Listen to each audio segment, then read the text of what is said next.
Hey guys, it's Alyssa. I'm here and I'm back with another review of Riverdale for you today.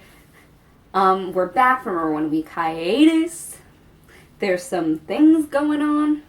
Sheriff Keller might be the Black Hood, but I'm assuming they're gonna twist that around, possibly. But based off the promo pics, if you have seen them, I felt like this was it's a good shirt to go with for this episode. I'm excited to get into it. Penny Peabody's going to be back. You know, the one whose name I didn't remember, and I think I called her something with a G. But anyway, I'm really excited to be back for this episode. I hope you guys are as well. So let's recap a little bit. Let's try and remember what happened last time. Because as I remember, it was Grease. It was Grease. And it was Betty also trying to fix everything she kind of fucked up the week before when the Black Hood was trying to, like, manipulate her. And then she was like, how about I live my life? Because I am a strong person. So she was trying to make up with Veronica, Jughead, and by the end everything was kind of, like, resolved in a way. The drag race happened and the ghoulies got arrested, so it's kind of at a, kind of a homeostasis point right now. Gotta use some science terms on y'all. The mitochondria is the powerhouse of the cell. I went to college, guys, I promise. But, the Northside versus Southside thing seems to be calming down a little bit. Simply because the fact that, the serpents are pulling back because the ghoulies are the ones getting the brunt of the heat now, and the serpents don't like the ghoulies. And Northsiders kind of help them do that. So it seems like it's kind of, the tensions are calming a little bit. And this episode I know FP's coming back, which I am very, very excited for. Is he the best dad? Nope. No, he is not, but I damn well hope he tries. So I'm excited to get into tonight's episode. I hope you guys are as well. And, I'll see you on the other side. Okay, guys.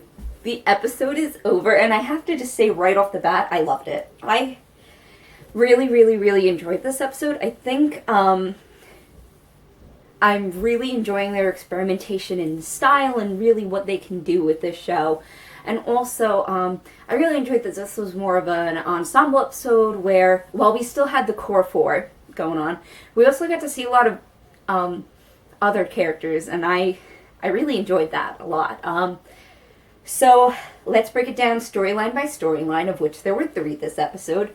And I kind of liked, just for this one episode, that they were kind of, you saw each story through instead of it going linear and cutting between each. You saw each story go full through until the end, and then we moved on to the next one. I thought it was a cool change of style to do for an episode. So, we start out with, instead of a narration by Jughead, we get a just generic narrator telling us that we're going to hear 3 stories tonight, and stuff like that, and then it cuts to a title card that says Archie and Jughead. So that was the first story. So it kicks off with Betty and Jughead in bed together. Don't know how Betty got out of the house for that, but, they're hanging out in FP's trailer. And then Jughead gets a phone call. Betty seems to have some revelation about the Black Hood, which we follow through with later. But to start with, Archie gets a call from Penny Peabody. We shall talk about her and her mess that I'm angry about. Okay. We gotta work our way through. Okay. So, he hears that his dad got beat up by a bunch of ghoulies, got jumped by them in the shower, and that he is not doing well. So, naturally, Jughead loves his dad, even if they don't always get along. So, he goes to see her because he thinks it's the only option. So he goes and sees her. What am I talking about? Okay. She tells him when they're at the diner that happened. But anyway, she tells him he has to make a run for her. A one and done run, that's it, and she'll use his cut of the money to help his dad, who's apparently in the fucking infirmary. According to her, because apparently FP called her.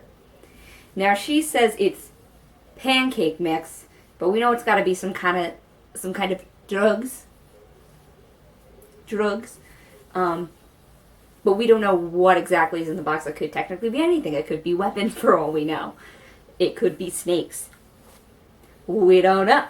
So, Jughead agrees to do it because he wants his dad to be safe. He wants his dad to maybe get out early. So, Jughead does it because Jughead's a good boy. He's a good boy. So, he needs a car, so he asks Archie because he's like, bro, you owe me for that shit you pulled last week.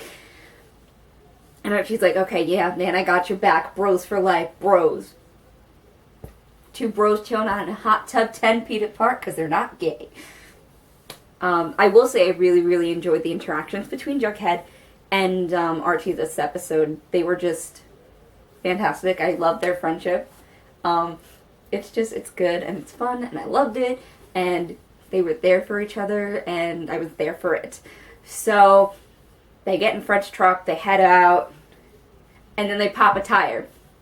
Question. Why was Archie driving when at the beginning of this season, I believe he did not have his permit? Maybe he got it, but like, we literally saw Jughead drive in a street race, so like, I don't know what these kids are doing. But anyway, they drive, they pop a tire, they got a cold triple C. Didn't know that was a thing. It's probably not, it's probably for TV. But, then this creepy guy shows up, pulls up in his truck and is like, oh, you kids need help, blah, blah, blah, whatever. Let me just say, the atmosphere in this episode was also, like, fantastic. Every storyline had its own, like, suspense, twists, all kind of stuff like that. Lots of mystery going on. And that's what was really, really cool about this episode, was all the mystery that was there, which is part of the foundation of Riverdale. And while it's not always there, because, you know, sometimes the relationships takes episodes in precedence. Sometimes the mystery does, and sometimes, you know, the drama in the town is what takes precedent. So, it all kind of alternates, which I think is really fun. So the ambiance was just fantastic when this guy pulls up and it's just like, okay, random creepy dude who's gonna help us out. So Archie stays with the truck waiting for someone to come fix the tire. And Jughead heads off with this guy because this poor kid has $18 to his name and uses it all to try and get this package there. So they end up talking in the car. There's this creepy like Bible station playing that must be local because it's talking about the Black Hood. And then I don't remember his name. We're never gonna see him again. I don't need to know it. The man Jughead is with talks about this Riverdale Reaper, who apparently was a thing in the past. So it'll be interesting to see how that goes. But then they get stuck at the cafe. The guy wants to dash and dine. Jughead's like, I literally have no money. I don't have enough money for chicken nuggets. He doesn't have it. I'm just quoting Vines today, guys. I'm sorry. But then luckily, after things are about to get really, really, really tense, Archie shows up and pays for it, and the two bros go to get it. And in between, you know, there's some stuff with some bloody deers. Because is it a horror suspense thing if there's not a bloody or dead deer at some point? I'm gonna say no. I'm gonna say no. There's always woods and there's always deers. So they end up bringing the package. This weird couple with berets shows up. And they're like, you're our errand boy always because you're taking over for the ghoulies. And, Jughead, you smart, dumb thing. She's like, which one of you is Jughead Jones? They could have been like, I don't know, neither of us are. This is a one-time thing, honey. Instead he goes, how do you know my name? you know what? I'll forgive you. You're like 16. Which I feel like we really forget sometimes how young these kids are. Which is like the saddest part. So Jughead, Jughead and Archie eventually get back and they go to Pop's and they're talking it out. They're having their bromance. It comes in later. They're having their bromance and Jughead's like, all right, I'm gonna go visit my dad. I don't know how he's getting there since he has no money, but he's going. And then FP shows up and he's not beat up at all. He's fine. And Jughead feels betrayal in his soul. He feels betrayed in his heart. And he goes to Penny, and Penny's like, this was all my plan all along. You are caught in my web. I am the Spider Queen. Fuck you. I feel like that's basically how it went. Right, guys? Accurate transition. Accurate translation, guys. I know words. So, basically, Penny Peabody's got Jughead by the balls because she has video of him that she's threatening to show to the sheriff, and then Jughead's dad would be really upset, and Jughead is just like, God damn it, I can't get out of this, even though he really, really wants to get out of this. And there was like a moment where they're talking about like their future, and Archie is afraid Jughead won't have one if he keeps running in this circle, and for that I'll just say we have to see. Can he get out? That's the big question. I feel like FP getting out of jail will help a lot with that situation and seeing where that goes. So that's where that story ends. And then we move on to Josie's story. At this point, I should mention that at the beginning of the episode, it starts with like Pop, Sheriff. Wow. It starts with Pop, Sheriff Keller, and Mayor McCoy, and they find the note from the Black Hood, who's like, guys, don't sin for 48 hours, or I'm coming back to get you. And then the episode starts. So, Josie's working on her music alone.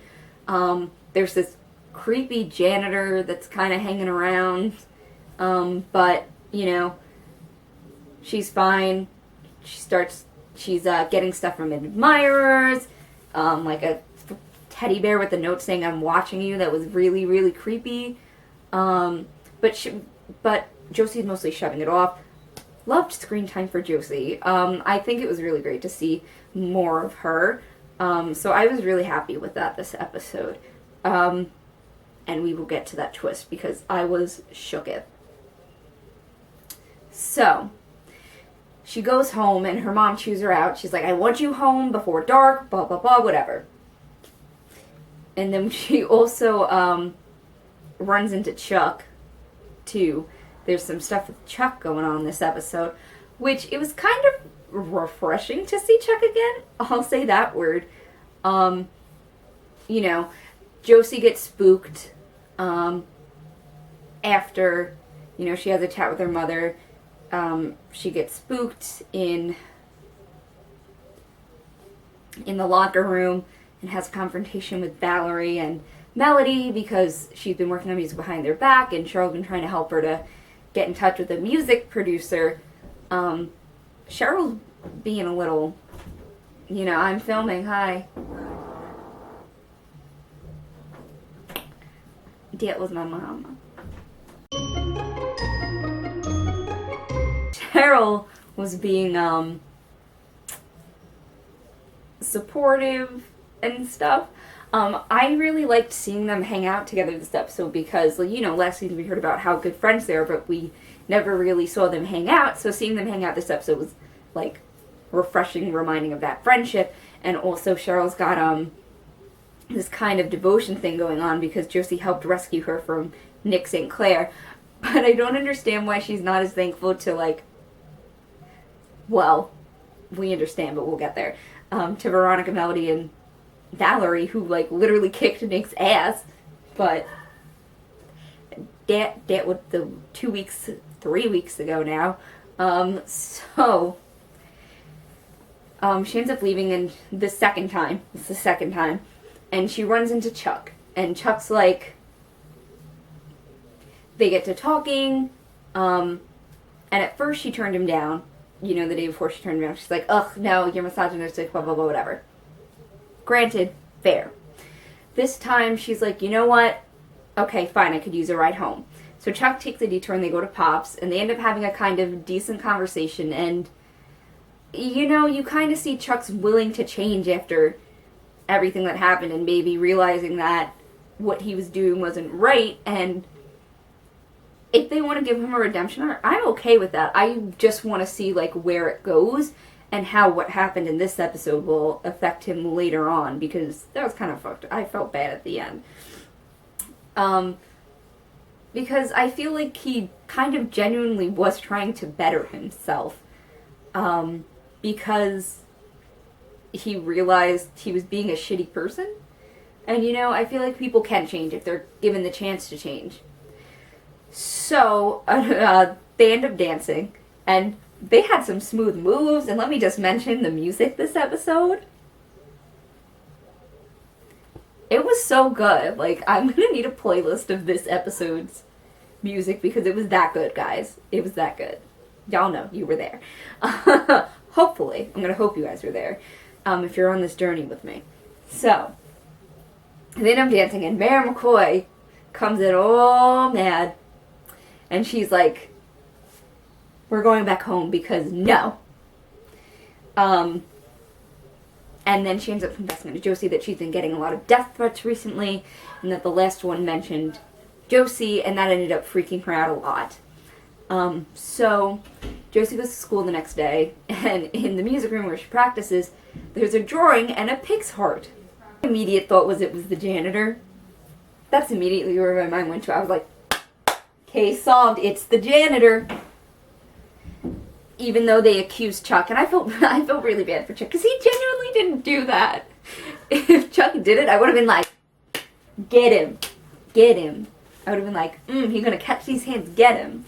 But he didn't do it, so I kind of feel bad for Chuck. So, I hope they kind of continue with this a little bit, because I want to see where that goes. Josie's got some mad chemistry with the football guys. Chuck, Reggie. I want to see where this goes. If anything's going to be the love triangle, that's where it's at. So, Chuck gets hauled off, and then I thought they were going to reveal that it's the janitor, and then instead, after and then Josie has this nightmare where her throat got slit by the Black Hood after everything that's happened. And then we cut to Cheryl drawing a picture of her and Josie. Now, I don't know what Riverdale's trying to say. Is Cheryl going, does she have a crush on Josie? Because I'm there for it, but not this creepy obsessive love version of it. Because Josie does not deserve that emotional manipulation. Because that is emotionally manipulative and fucked up. You know, pushing her away from other people like that and screwing over other people, that's like awful. And it was dead ass crazy. But guys, when I tell you I gasped, my jaw dropped, I was not even kidding, because I wasn't expecting it to be Cheryl, because she was being the supportive best friend all episode. She was being the supportive best friend, and then she was the creepy love interest. Which, by the way, I'm here for bisexual Cheryl, though I feel like Tony would be a better match for her, just because I feel like the crazy level's there, and Josie's just like, I want to live my life, please. But I digress. That's where that story ends for the most part. And we'll see if this continues with this kind of toxic interest Cheryl has in Josie, where that goes in the future. Because I really, really hope they dig into that a bit, because I am fascinated, to be honest. Then we move on to our last story, which is Betty and Veronica, B&V. aka the best. I loved it. I loved seeing the friendships this episode. And I also loved seeing Kevin. Kevin was so pure this episode. He really was.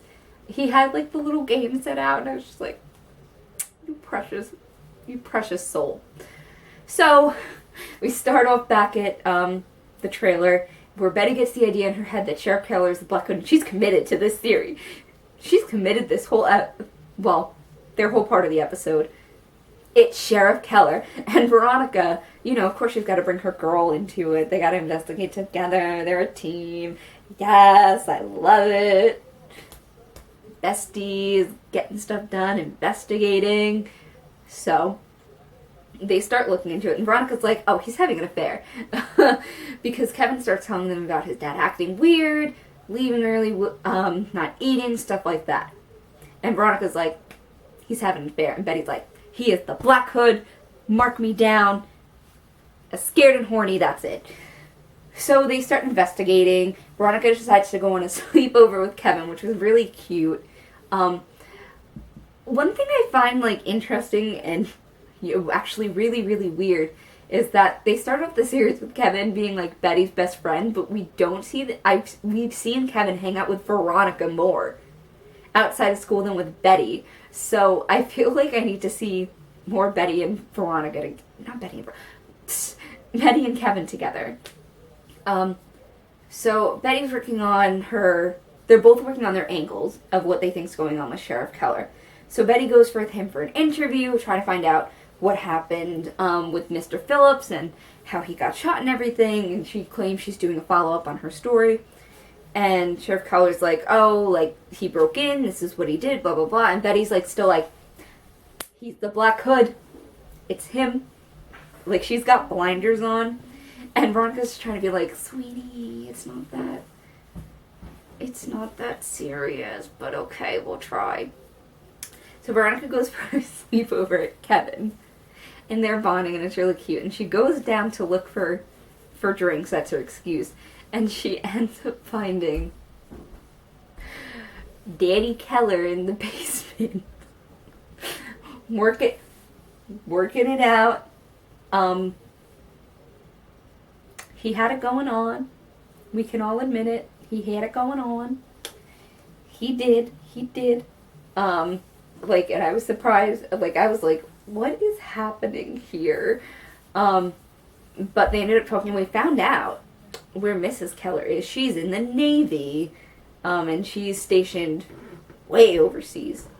Way overseas.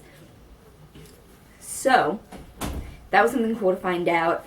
And then after he leaves, it kind of cuts back, and Betty's still dead set on it being the Black Hood, so much so that she literally breaks into his house and then eventually gets caught by Sheriff Keller, and then Sheriff Keller calls Hal. He's like, yeah, come pick up your kid, she's being crazy. And then she's kind of got to realize that that's not what it is. But B&V are still on the case, they've got to be sure. Betty's still stuck on, that's probably his murder kit. I feel like she's been watching a little too much Dexter, I'm going to be honest. But instead they end up finding out that he's at a motel, and lo and behold, who comes out? But Mayor McCoy. So, I did see a theory that Mayor McCoy and Sheriff Keller were going to have an affair, so props to the person that picked that out, because that was true. So that kind of put an end to that story, and basically all three plot lines end up at Pop's, way early in the morning. Jughead and Archie having their broman, and then they go to, Jughead leaves to go visit his dad. Betty and Veronica, after their night of sleuthing, come out, and they're talking about everything, and they're like, oh, it's the boys! And then they're like, no, we'll let them have their time. And then also Josie and Charlotte in the back. Josie's drinking tea for her throat because she's all scared and worked up, and Cheryl's being creepy. I'm just gonna put it that way. And then the phone rings. We cut to the phone. It pans down. The suspense is building, and then it's like, guys, we failed the sin test. The Black Hood's gonna strike again. So I wonder if anyone's gonna die next week. We shall see. The Black Hood's not on a winning streak with killing people, but we shall see. And I'm gonna say this. I feel like nobody tried not to sin for 48 hours. They all just acted like normal. like, did you try? Like, no gold stars for this town. But, overall, my thoughts on this episode. I really like that they're trying out different styles of things, and I think it makes for fun episodes, a lot, especially this one. I loved seeing each of these characters. I just love seeing them interact. I love seeing the storylines that came up for them. It was really nice for Josie to get, her own, like, plot with a lot of attention drawn to it and a lot of screen time for her. I loved seeing Kevin. I just loved having, as much as I love the core four, which I do, I also love seeing the ensemble in the show and seeing what they have to offer and give. So that was really fun to see. So my main thoughts at the end of this episode, I hope we get to see a continuation of the Josie stuff, the Josie and Cheryl stuff from this episode about Chuck. You know, I know it's not going to happen next week, but like in a couple, we got 22 episodes this season, so I hope they pick up back with Chuck again. Because I feel like that'd be a really cool, like, redemption arc to see. Please leave Jughead alone and let him get out of this thing with Penny. I'm hoping FP is gonna save this boy. But, otherwise, he might need to go into witness protection. Because it's bad. I just feel really, really bad for him. Archie seems to be, like, he's supporting his bro, so I'm there for him. So, I really enjoyed this episode overall. And we got our promo for next week. Next week is FP Gets Out of Jail Party! Which I am really, really excited to see. Because I like FP. Even if he's not a good dad, I like his character. And I'm interested to see kind of what they're going to do with that and everything. But also, the big thing about the trailer was Veronica and Archie. Because it seems like there's going to be a little tension in their relationship because Archie says he loves her, and it looks like Veronica's not ready to say that. You know, she cares about Archie, but is she ready to say, I love you? Is she ready to be, like, this committed and deep? And that's a question I feel like we're going to face next week with those two. So I'm excited to see how that goes. And I hope they can work through it, because I do enjoy Veronica and Archie. I think they have an important connection, which I like. So let me know what you guys thought about this episode. Let me know any of your predictions that you have for next week. So thank you guys for watching. I'll see you next week, and peace.